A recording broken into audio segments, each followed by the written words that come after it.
Buenos días, Canio. Quisiera partir esta entrevista preguntándole por su interés por el cine. ¿Cuándo parte? ¿En qué película? ¿En qué contexto general? ¿En qué barrios incluso? Pucha, esa es como la pregunta que no se le hace a un cinéfilo, ¿eh? Igual que ¿cuál es tu película favorita? No sé, estas son cosas que arrancan probablemente en la preadolescencia, ¿no? Es como cuando uno es fanático de un club de fútbol, pues por ahí cuando empieza. Ya. Y tú puedes tener más o menos estímulo.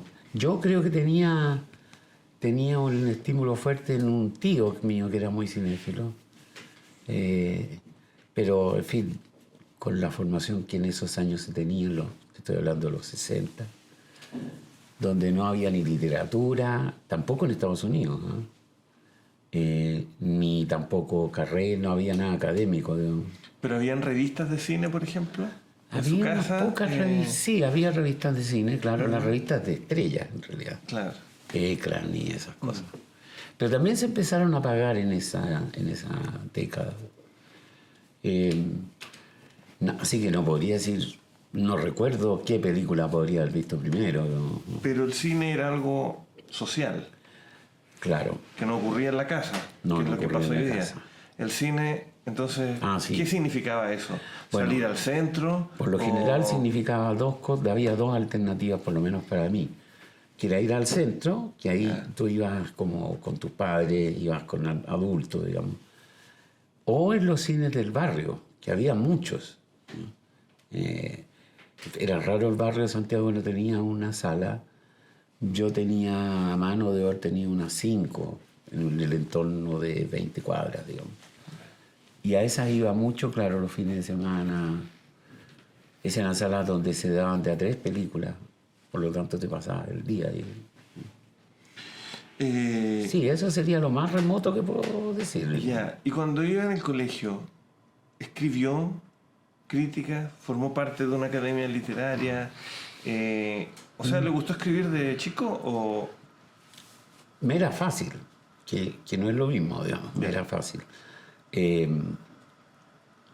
No, estuve en una cosa muy extraña que se formó el año 75, 74, 75, después del golpe. Yo estaba en cuarto medio, yo creo, y se formó un cineclub al alero del Instituto Chileno Norteamericano. Mira la cosa más rara. Pero eso era muy seguro, porque una cosa donde el régimen no iba a atacar era ahí. Se formó ahí un cineclub y, claro, ahí yo era chico, era el más chico del grupo, digamos. Y con ellos, claro, escribimos mucho texto de los programas, de las películas que dábamos, y, en fin, sí, eso formó un libro después. Usted es autor de varios libros de historia, de memoria, de cine, por supuesto, y además ha ejercido el periodismo durante varias décadas. ¿Cómo se conjugan todas esas formas de escritura? Muchas son todas distintas, yo creo. ¿Eh? No podría decir cuál es la matriz como estilística de cada una, pero yo me doy cuenta que las adopto con distintas disposiciones. ¿no? Yeah. Tengo un ánimo para hacer una cosa y otro para hacer la otra. Por ejemplo, ¿le cuesta más uno que otro? Infinitamente más la crítica de cine. ¿Le cuesta más que los análisis políticos? Mucho más, 10 veces más. ¿Por qué? En tiempo. Bueno, porque hay un problema con la crítica de cine, como lo hay con toda la crítica de uno. Que es que cómo traduces tú un texto, entre comillas, que está en otro lenguaje. Entonces, eso lo hace muy difícil. Luego tienes un espacio limitado al que tienes que seguir. Eso me gusta, que el espacio sea limitado.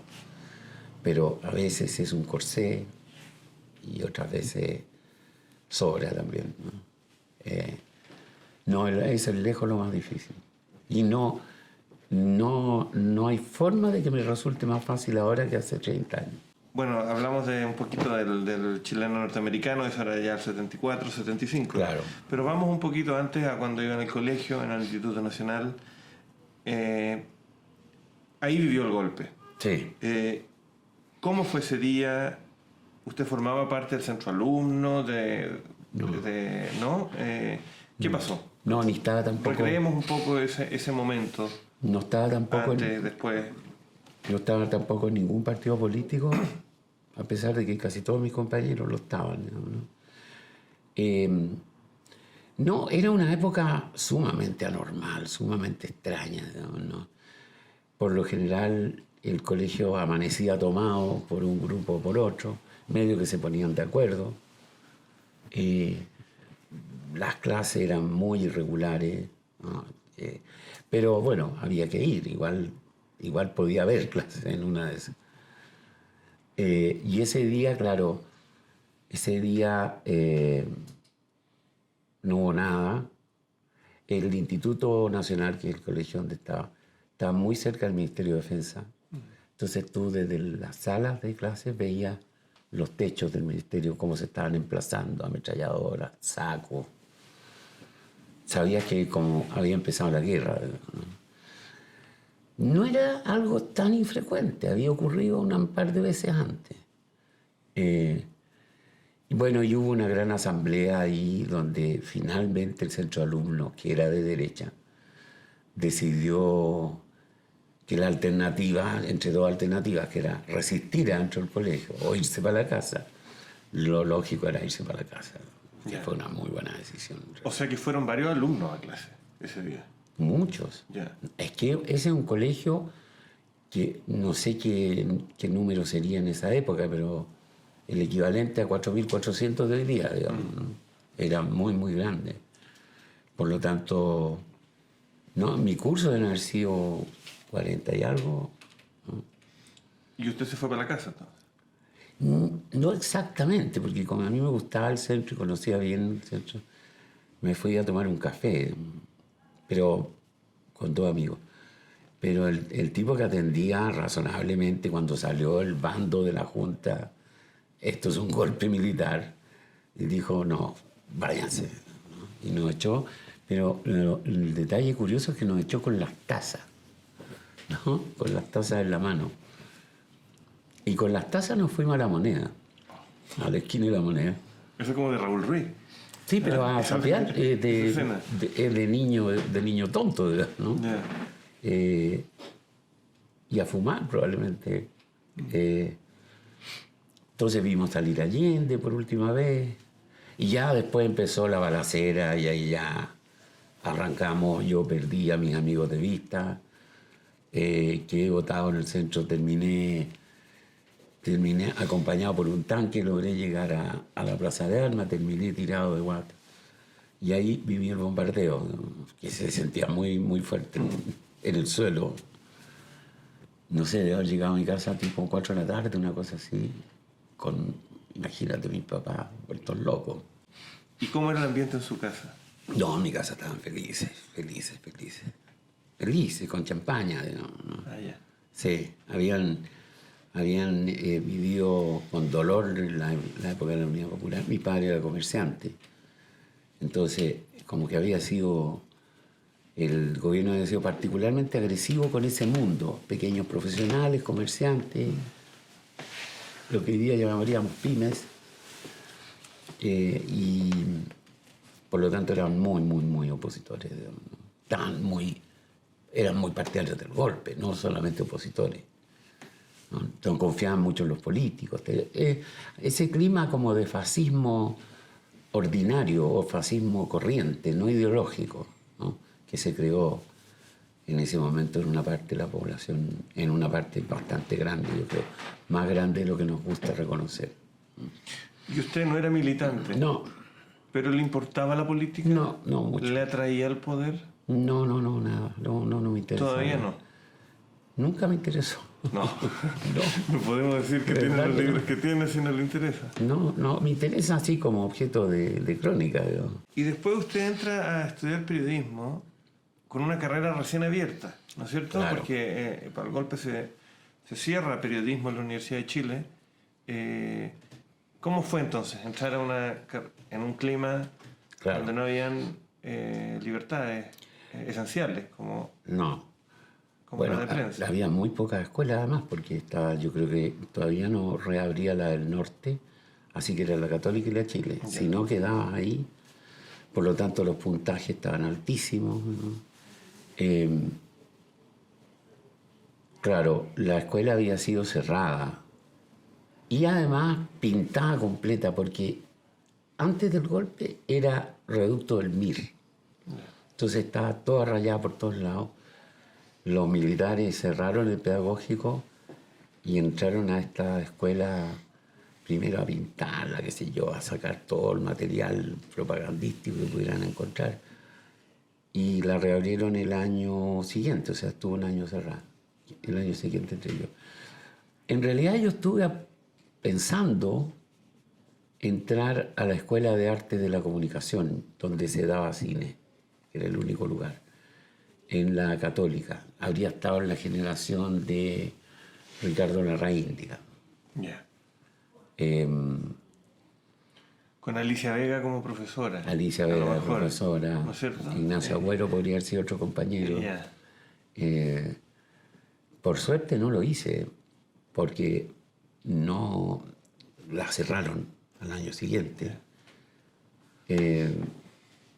Y tampoco resultó ser una escuela muy productiva, pues te estoy nombrando a los 2 o 3 que tuvieron algún efecto público, los demás. Con todas las dificultades que existían en esa época, ¿cómo fue estudiar y el vínculo que había con la política ahí? En una carrera de compromiso, de noción de intervenir en la realidad, de luchar por las libertades. ¿Había eso como entre los alumnos, al menos? Mira, no, la verdad es que lo que prevalecía en eso, sobre todo en los años iniciales, era el miedo, ¿no? Nadie hablaba con nadie de política, salvo que lo hiciera clandestinamente, pero eso no era visible. No recuerdo un debate político en la escuela. Y siempre que había algún asomo de eso, era bajo unas formas muy, muy enrevesadas, digamos. Como que tú estabas hablando de literatura y pasabas determinados autores versus otros, ¿no? Yo no conocí la posición de la mayoría de mis compañeros hasta 1990, de la mayoría. Más bien encontraba que eran todos de derecha, pero no tenía cómo confirmarlo, no se podía. Y en ese minuto ya se empezó a perfilar como el interés por el cine, por hacer crítica. Ya había estado lo del norteamericano. Exactamente, ya se había instalado el Normandí también. Ya. Mis amigos habían emprendido ya algunas aventuras de exhibición. Primero el cine Artegaña, después el cine Arte Toesca en el centro, después el Normandí. Así que yo giraba también en torno a ese mundo, ¿no? Ese era mi mundo alternativo, por así decirlo. Ya. Y ahí sí había más conversación política, pero eso era entre nosotros, ¿no? Ya. No sé si escribía tanto, pero sí algunas cosas así, ayudaba con programas y cuestiones de ese tipo. ¿Y había algo así entonces como una escena donde se veían? Había un par de bares, sí, Yeah. claro. Pero son fundamentales para las escenas. Fundamentales.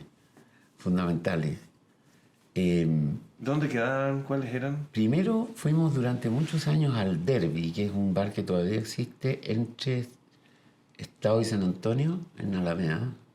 Es uno chiquitito. Y nos juntábamos ahí porque... yo creo que porque yo ya trabajaba en Hoy y Óscar Sepúlveda, que era amigo y compañero, estaba en Ercilla. Entonces llegábamos con la revista del día siguiente, adelantada, digamos. Ese era un pretexto. Y ahí se nos juntaba alrededor la gente del Normandí y todo eso. Después nos cambiamos al Suceso, Yeah. que murió en 18 de octubre. ¿No? Está tapiado todo eso. Nosotros teníamos una particular admiración por el grupo que había hecho la revista Primer Plano en Valparaíso. Yeah. Y los invitamos a todos. Que son Balich. Los principales Román. eran Balich, Soto, Román y Salinas. Salinas. Esos eran los 4 principales. Había otros como Esquella, qué sé yo, pero eran más laterales. Los 4 fundamentales eran ellos. Y los invitamos al cineclub para que fueran como nuestros tutores, nuestros maestros. Soñábamos con que nos acompañara. Y el que finalmente se quedó con nosotros efectivamente fue Sergio Salinas. Claro. Él nos acompañó muchos años. Y para todos los efectos de cinefilia, yo lo siento como mi padre, digamos, mi referencia fundamental, ¿no? Bueno, él fue muy importante para Normandí, ¿no es cierto? O sea, Muy importante, fue el socio de Alex Doll. El socio. Claro. ¿Y cómo fueron los comienzos? Dijo, yo estaba en hoy. O sea, de la universidad pasa a hoy. De la universidad busqué dónde hacer la práctica, me costó, di bote en un par de prácticas y finalmente, gracias a la generosidad de Abraham Santibáñez, que era el subdirector de hoy, me armaron un hueco bien forzado, bien de última hora en cultura. Ya. Así que ahí empecé a trabajar, digamos, ¿no? Ya. Esa es mi primera instalación laboral. O sea, bastante metido en el cine y no todavía en la onda política. Claro, bastante metido, pero no te creas que tanto en el cine, porque el editor era Guillermo Blanco. Ya. Estaba más cerca del mundo de los libros. Y yo también quería salirme un poco no quería quedar encerrado en esto, ¿no? Ahí, gracias a eso, nos conocimos con Antonio, porque Antonio vivía en España y era como uno de estos muchos corresponsales que tenía la revista afuera. Entonces él mandaba entrevistas a cineastas, pero aquí nadie las pescaba porque nadie los conocía. Entonces cuando yo llegué, empecé a sacar ese material y a publicarlo. Así nos hicimos amigos. Mira, qué casualidad. Y habló un poquito del derbi. ¿Cómo era la noche y la bohemia periodística como oficio con el golpe? Bueno, Usted ha contado que también que ya cuando era estudiante también se perdía en algunos bares de la noche y que incluso tenía una chaqueta que hasta su madre se le había arreglado, una chaqueta reversible para no tener la insignia. sí, claro, efectivamente. Entonces, ¿qué pasó en esos años ya de 20, 22, que es más importante como proceso de formación incluso? Claro. No, eso se murió. Bueno, para empezar había toque de queda. Ya. Eso es algo que se olvida también. Toque de queda que no fue siempre el mismo tampoco, ¿eh? Fue mutando. El formato, la hora, las condiciones.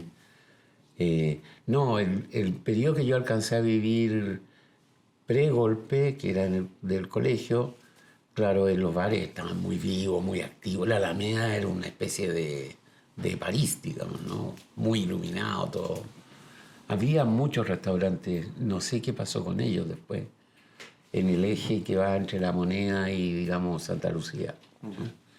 Por los dos lados. Pero, claro, el golpe terminó con eso, yo creo que más que por razones políticas, más bien por el toque de queda, por el estado de sitio. Y de ahí en adelante se hizo, claro, la vida más complicada. No imposible, pero más complicada. Por ejemplo, yo me acuerdo que establecí acuerdos con 2 o 3 amigos que tenían departamento en el centro para esos momentos en que quedabas pillado, que no alcanzabas a volver a tu casa y venía el toque de queda y había que buscar algún refugio, ¿no? Bueno, y en el libro de La Madre Muerta habla un poco, una frase bonita, que es espectacular en el fondo, porque dice que lo detuvieron algunas veces. Sí, un y que montón de en veces. esa comisaría aprendí más. ¿Cómo es eso? En esa comisaría aprendí más que los 5 años de carrera. Sí, la primera comisaría, terrible. Ya. Terrible porque era un tugurio, digamos, ¿no? ¿Ya? Porque Entonces, caía... y ahí cayó. Sí, de haber estado unas 4 o 5 veces preso. Ya. Toda la noche. Después te soltaban en la mañana Ya. de forma muy humillante, porque era como decir, se te pasó la curadera. Ya. ¿Y qué fauna había ahí? No, eso estaba lleno de la fauna más depauperada del centro, por los vagos, los borrachos, las prostitutas, Ya. en fin, todo el mundo como el detritus de la noche santiaguina, ¿no? No la bohemia, ¿no? Ya. Sino, claro, era bien poco agradable estar ahí. Tenía un calabozo subterráneo, ese era lo terrible. Entonces entraba en la mañana con una manguera a lavar a todo el mundo que estaba dentro del calabozo. Ascanio, reflexionemos ahora en torno al estilo, a la escritura. ¿Qué prosistas, cronistas, ensayistas fueron importantes para configurar una visión de la narración, de los tiempos, de la economía del lenguaje, antes o después también, que haya ido descubriendo? Yo fui un buen lector de niño, ¿eh? Y creo que accedí, digamos, a lo que accedían los niños que leían en esa época, desde Mark Twain hasta Salgari, no sé, ¿no? Después, en el colegio, en la adolescencia, tenía dos ídolos, digamos, que eran como mis faros, que eran Cortázar y Borges, ¿no? Bien contradictorio, bien incompatible. Finalmente quedó más Borges, ¿no? Además que Borges yo sentía que era muy adecuado para el periodismo, porque era de frases cortas, ¿verdad? La cosa de los límites que hablábamos, claro, tener encuadres. Exactamente, y adjetivos muy precisos, muy bien usados. Una preocupación por el lenguaje superior, digamos, ¿no? Como de segundo nivel. Nunca me interesó, en cambio, mucho García Márquez, por ejemplo, que era muy idolatrado en cuanto periodista incluso. En cuanto periodista incluso. Y después, bueno, con el tiempo, siempre se llega a Shakespeare, ¿verdad? Y yo permanecí muy cerca siempre de Dickens, ¿no? Que son mis dos autores de referencia.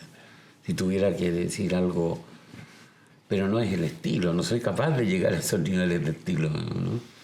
Pero sí son los que me han hecho entender el mundo o me han dado una manera de entender el mundo, ¿no? No nos olvidemos que Dickens escribía básicamente en diarios, ¿no?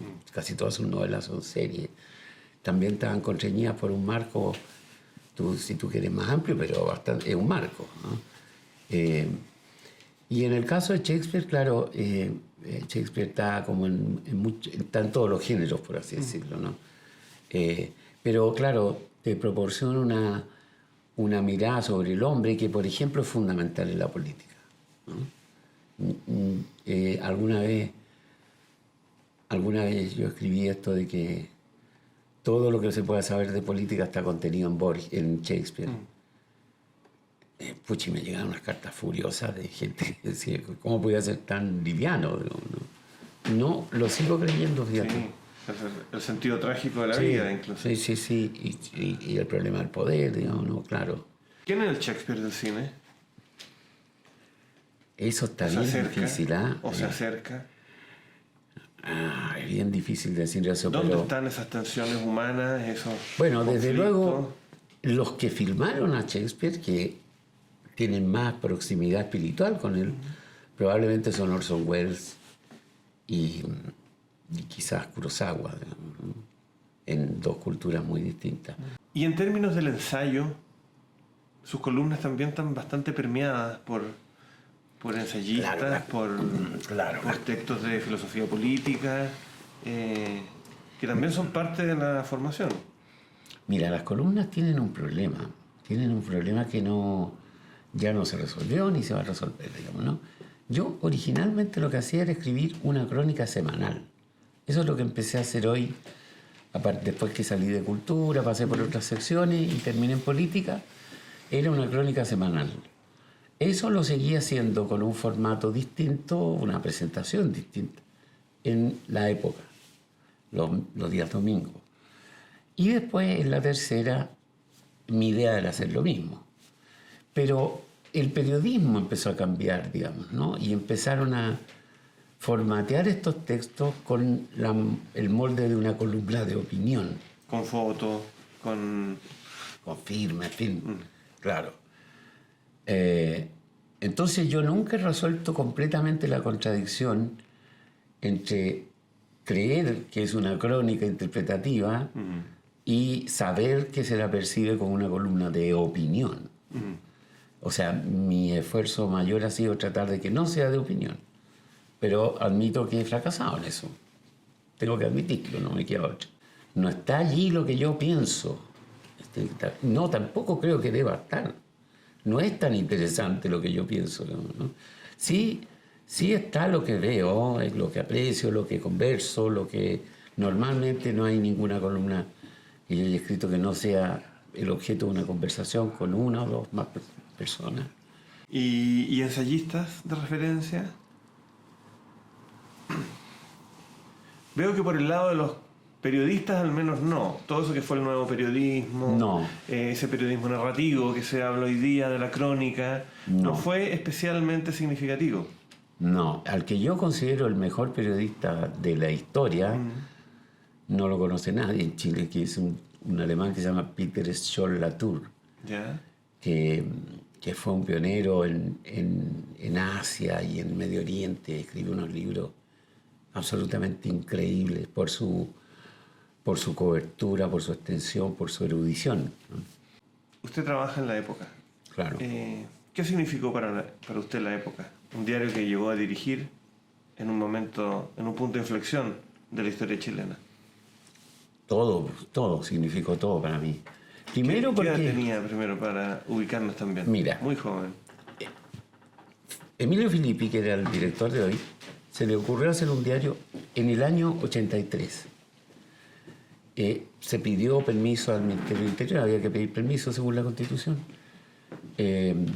Jarpa decía que sí, pero lo perdía el permiso. Y en ese momento Filippi me pidió que me hiciera cargo del proyecto periodístico, que armara un documento que fuera el proyecto periodístico. Pero no lo podía hacer con nadie de la revista. De Hoy. De hoy, claro.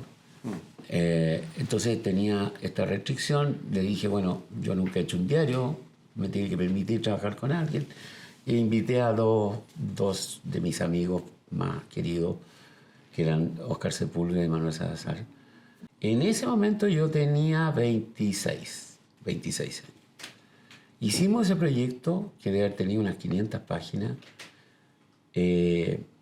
Bueno, y no hubo permiso, hasta que el 86 finalmente lo llevamos a tribunales, este asunto, para que los tribunales dijeran si el gobierno podía negar el permiso. Mira la cosa alambicada. Y los tribunales decidieron que no podía negar, podía solamente restringir, pero nadie sabía qué significaba eso.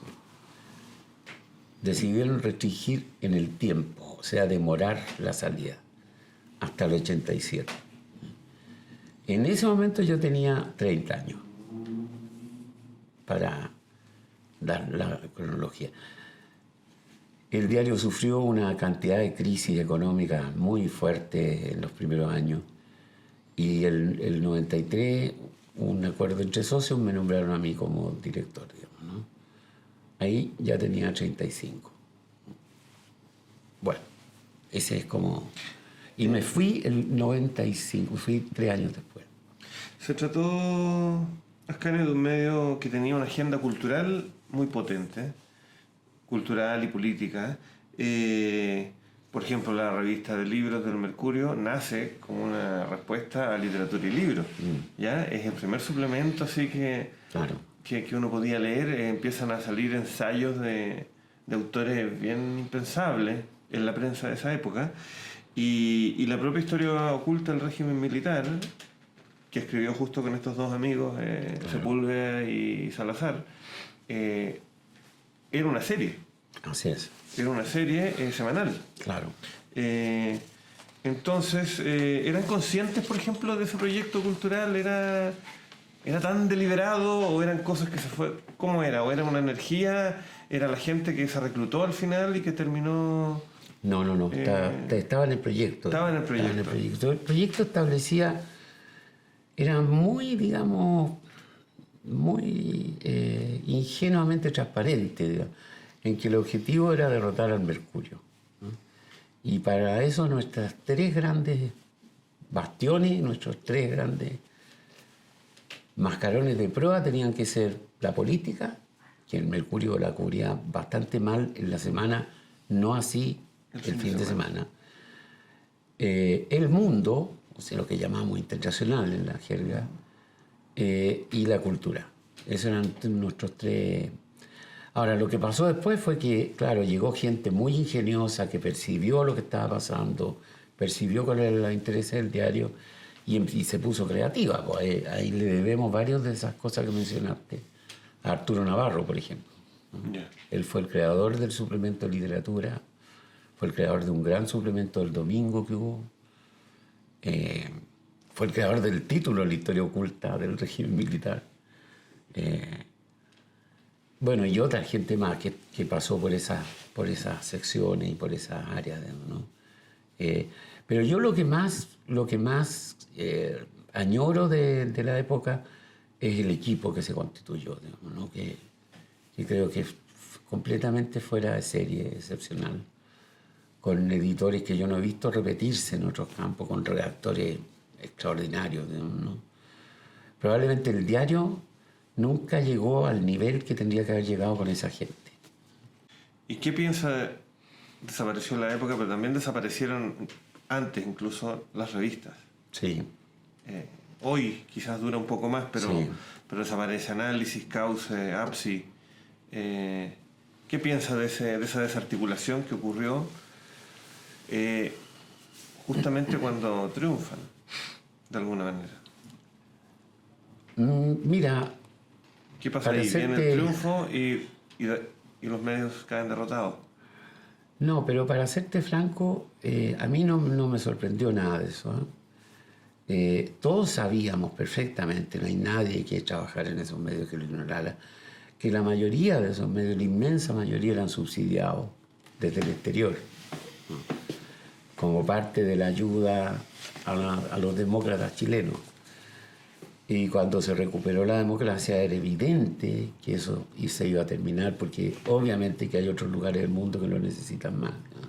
¿Es mejor para un medio estar con un enemigo que ser oficialista? No, pero el enemigo continuó más o menos ahí. Estaba en la escena, no era tan... No fue... Sí, mira, habría sido más cómodo en dictadura, digamos, ¿no?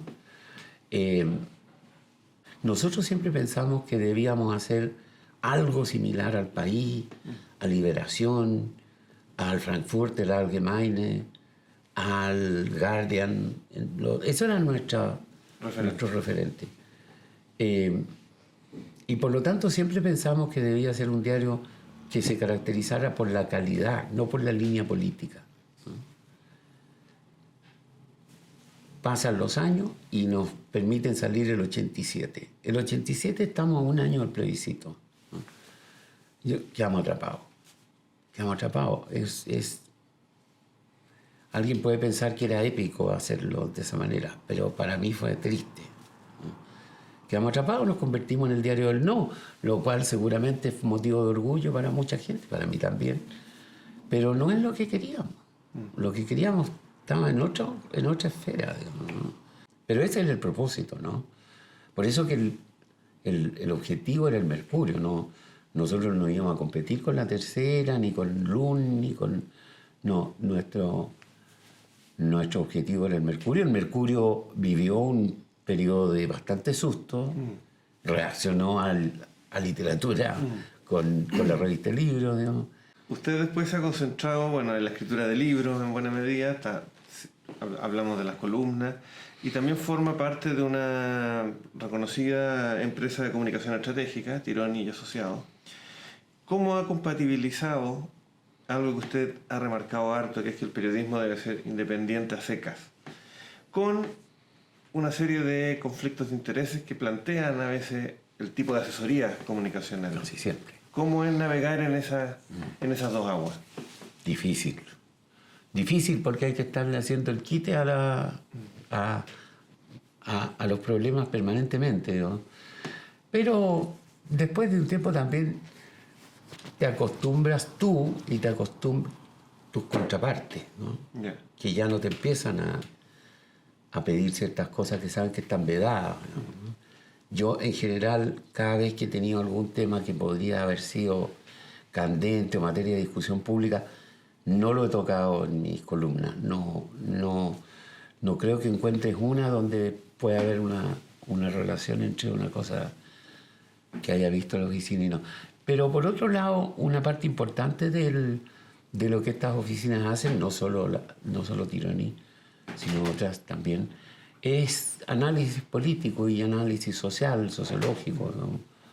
Por lo tanto, no es tan distinto. En esa dimensión no es casi lo mismo. No, por suerte me las he podido arreglar, creo que sin chocar en ningún momento con un iceberg. Entremos en los libros. La historia oculta del régimen militar, la historia oculta de la década socialista, entre medio la historia oculta de la transición. Por ejemplo, hablemos de las fuentes en off. En la historia oculta del régimen militar hay más fuentes en off que en la década socialista. Hay más. Eso que habla del país, del momento, de cómo era reportear en esos años respecto a otros.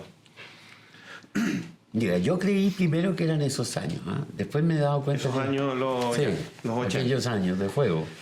Yo pensaba que eran esos años, pero después me di cuenta de que no. De que en realidad hay algo en la política chilena, ¿verdad? Que es muy cínico, muy hipócrita, digamos, y que tú no logras quebrar a menos que no garantices el secreto, ¿no? Ahora, esto tiene una contracara que algunos tienden a no ver, digamos. Cuando tú no citas la fuente, te haces cargo. Te haces cargo personalmente, ¿verdad? Por lo tanto, tienes que decidir si crees o no crees, porque ya pasó a ser un problema tuyo. Yo digo, en el caso del régimen militar, esto lo planteamos varias veces, ¿no? Lo discutimos varias veces. Aquí, por esta afirmación, vamos presos. No la dijimos nosotros porque la sacamos de una fuente, pero ¿podemos decir la fuente? No, entonces vamos presos. Hay que estar dispuestos. Yo no tengo problema, pero hay que saberlo, ¿no? Y por otro lado, está comprometido tu nombre también, ¿no? Tú dijiste esto, tú lo escribiste, tú lo atestiguas, ¿no? Entonces, tiene un lado que parece, las cosas parecen más fáciles, pero tiene otro lado que son más complicadas, ¿no? Pero la gente tampoco es porque no va a dar su nombre, llega y habla. No. También se asusta. Sí. También, ¿qué motiva a la gente a hablar? ¿Qué, a un general que lo llamó, un coronel que sabía algo? También se juega algo la fuente, porque el que está siendo delatado sabe quién habla. No solo se juega, ¿no es cierto? Se juega. No sé, no estoy tan seguro. No estoy tan seguro.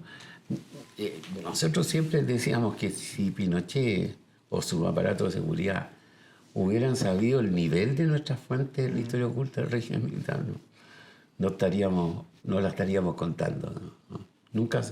Nunca supieron realmente a qué altura del aparato del régimen trabajaba. ¿Y por qué hablaba esa gente? Porque todo el mundo quiere un lugar en la historia, fíjate. Todo el mundo quiere una línea, ¿no? Y quiere que esa línea sea lo más benévola posible, ¿no? Así que siempre hay algún interés de ese tipo. Si estos libros más o menos son 50 años de la historia de Chile, hay, ya sea en la ficción o en los documentales, una suerte de canon cinéfilo chileno, donde uno viera ese Chile. No. Si tuviéramos que pasar estos libros a películas, ¿dónde están esas películas en nuestro cine? No están, ¿No están? No, el cine chileno, bueno, nunca fue muy glorioso, ¿verdad? En el sentido de que o a veces le faltó público o a veces le faltaron películas. No tenemos autores, digamos, que aspiren como a cosas mayores en el cine chileno. O tal vez, para decirlo de otra manera, que sí aspiran a cosas mayores, pero no lo logran. Y en cambio tenemos mucha pretensión dando vuelta, mucha grandilocuencia, digamos, poco humor, poca empatía con el público, pocas ganas de entregarse a la audiencia, digamos, ¿no? Uno ve a veces ciertas películas, incluso de realizadores chilenos, como Taxi para Tres, por ejemplo, que son películas económicas, sí, que cuentan una historia sencilla, que produjo mucho público en su momento. ¿Cómo uno dice ese realizador no hizo más películas así? Y el cineasta chileno quiere hablarle a la memoria, la película de este año, de principios de año, Colonos, o sea, es como siempre hay un gran relato y sobre todo una gran herida que filmar. Sí. Y no hacemos cine de la separación de un matrimonio, bueno, algo ha hecho Silva, un poco, más en esa cuerda, pero hay poco. ¿Qué pasa? Poco. Es un cine de víctimas, de victimistas, digamos, ¿no? Yo creo que tiene un complejo que no te puedo decir exactamente dónde nace, pero que tiene que ver con que tienen más ganas de ganar festivales que de ganar público, para decirlo de manera metafórica gruesa, ¿no? O sea, le interesaría más un premio en Rotterdam que 200.000 espectadores en Chile. Y hay una cierta cosa aristocrática, en el mal sentido, digamos, ¿no? Fin de los 60, 70 y principios de los 80, fue el que más logró convocar grandes audiencias con el mayor nivel de calidad en términos de la industria. Sí. Desde la industria se estaban apoyando a unos De Palma, a unos Scorsese, claro. En Europa a un Bergman, a un Fassbinder, Herzog. Claro. En el corazón, y el cine era un espectáculo social. ¿Qué pasa ahora que está bastante más atomizado?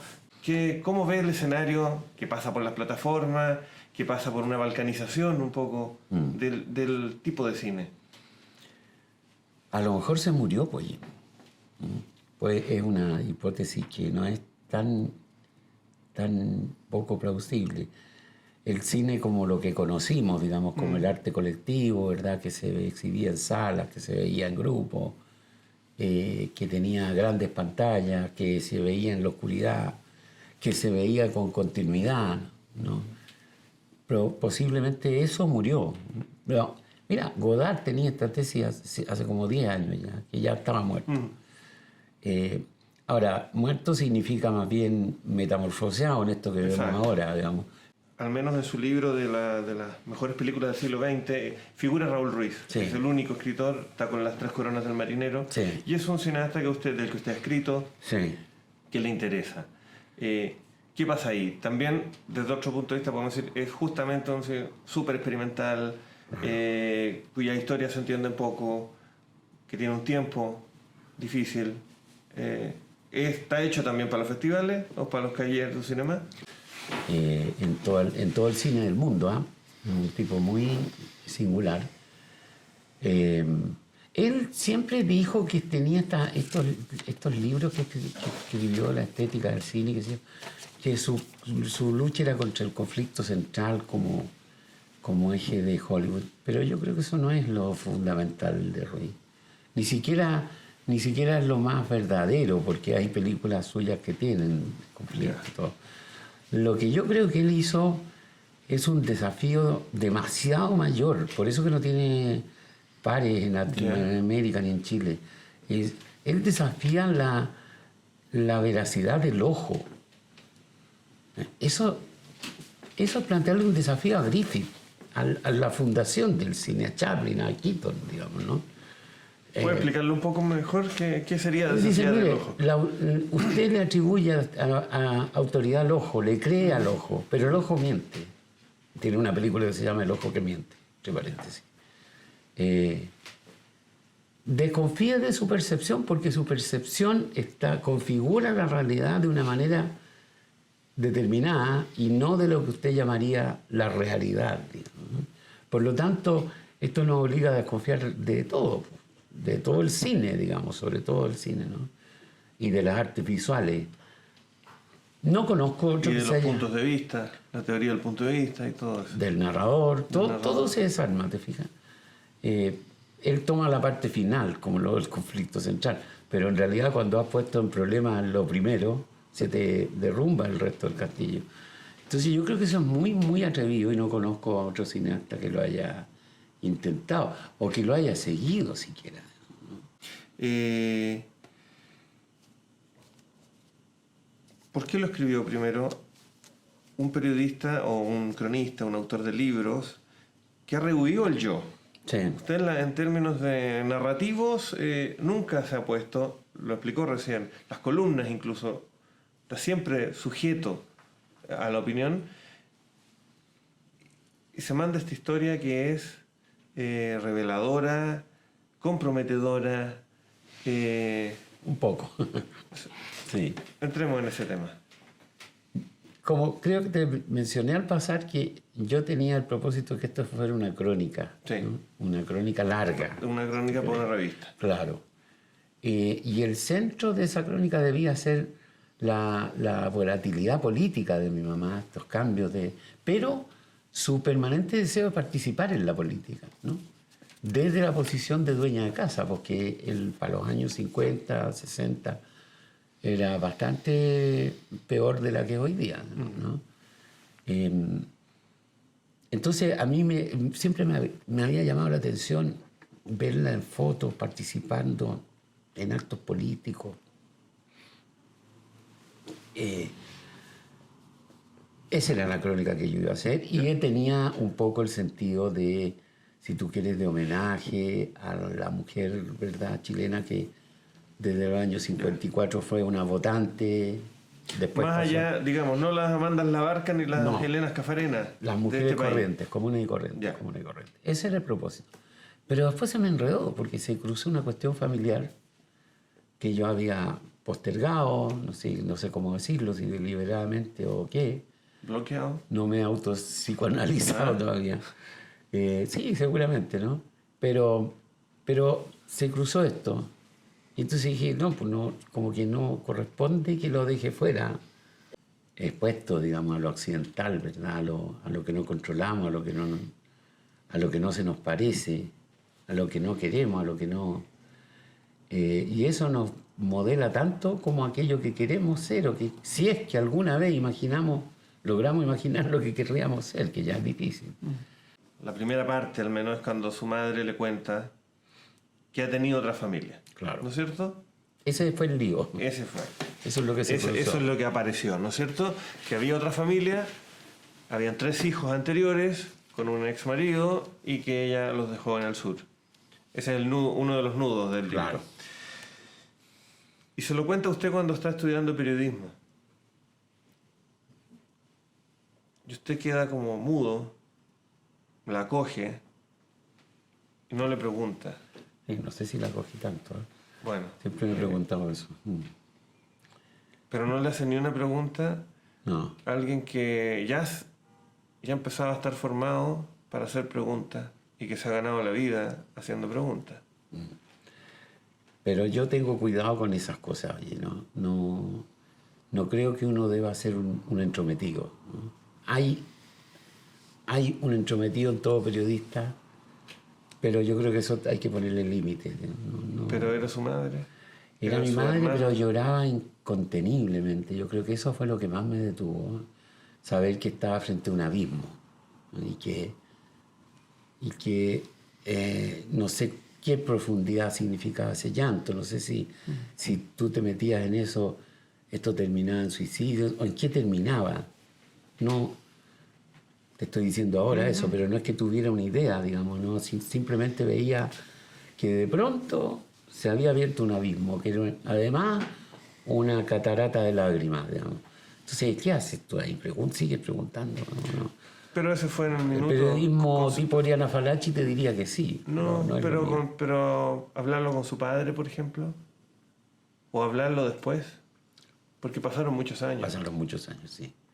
Pasaron muchos. Nunca encontré la oportunidad o no la busqué. O dicho de otra manera, ¿cómo vivió con esa duda? De lo más con bien, ese fíjate, secreto. de lo más bien. Ya. Me venía bien ser hijo único. Me venía bien, era cómodo. No tenía el problema tampoco de que esto fuera un secreto que nadie más conociera que yo, porque evidentemente mi padre sabía de todo esto, ¿no? Lo único que me empezó a preocupar, más que atormentar, digamos, fue el destino de esos niños, qué había pasado con esos niños. Por eso que yo realmente cuando reaccioné a esto fue cuando alguien de esa familia tomó contacto conmigo, Que es Rocío, que es Rocío. que sería una sobrina. Es una sobrina, claro. Porque ahí sí dije, esta sí que es una puerta lícita, digamos, para entrar a preguntar por estas cosas. Y ahí pude reconstruir bastante, yo diría bastante fielmente la historia, por lo menos según todos los que estaban en ese entorno y que fueron testigos. Y Ascanio, con todas esas emociones ahí, de alguna manera suspendidas, la escritura del libro, ¿qué le produjo? Catarsis, liberación, ajuste de cuenta, ¿cómo podríamos llamar? No, ¿Sigue fíjate, igual? sí, posiblemente haya sido liberación, posiblemente. Porque lo que sí me ocurrió fue que la primera vez que me fui a reunir Rocío. con Rocío, yo iba camino al Festival de Valdivia. Nos juntamos en Los Ángeles y después esa noche se lo conté a todo el mundo. Mira, el que se cruzaba le contaba la historia. ¿No? Así que debe haber sido liberación, sí. Pero escribí bastante después, 5 o 6 años después. Cuando tenía esa historia más completa y cuando también tenía más completa la historia política.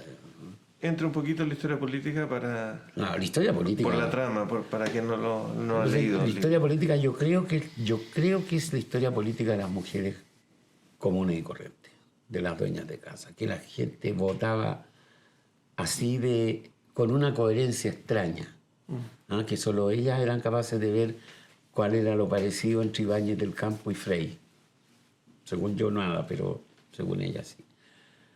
Lo que se la vuelve absurda después es la Unidad Popular, el golpe de Estado, el hecho de que la DINA la tomara presa, ¿verdad? Y que después de eso saliera más pinochetista que antes. Eso. ¿Cómo primero? ¿Cómo se dice? ¿Se pueden haber cometido errores tan groseros si su madre era una anti-allendista férrea? ¿Cómo ocurre que la toma la DINA y incluso pasa un tiempo en Tejas Verdes? Pasa un mes y algo. No solo se pudo, la DINA era un organismo extremadamente chapucero, muy, muy grosero, de muy mal nivel, digamos, ¿no? Incluso o mejor dicho, para los estándares militares. No es este aparato lleno de científicos que preparan gases venenosos, y esas son tonterías, son cosas que nunca ocurrieron. Era una manga de brutos, lo peor que tenía el ejército, lo peor que había en el país también. Que debe haber tenido, no sé, algún intelectual, entre comillas, ha llegado por oportunismo más que por otra cosa. No es un organismo del que yo conozco gente de la DINA, así que te lo digo con bastante conocimiento, digamos, no es un equipo del que a mí me extrañe que cometan errores de esa magnitud.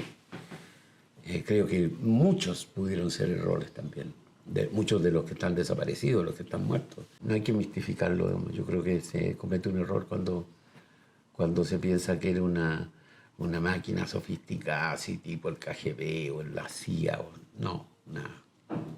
Es una manga de brutos nomás.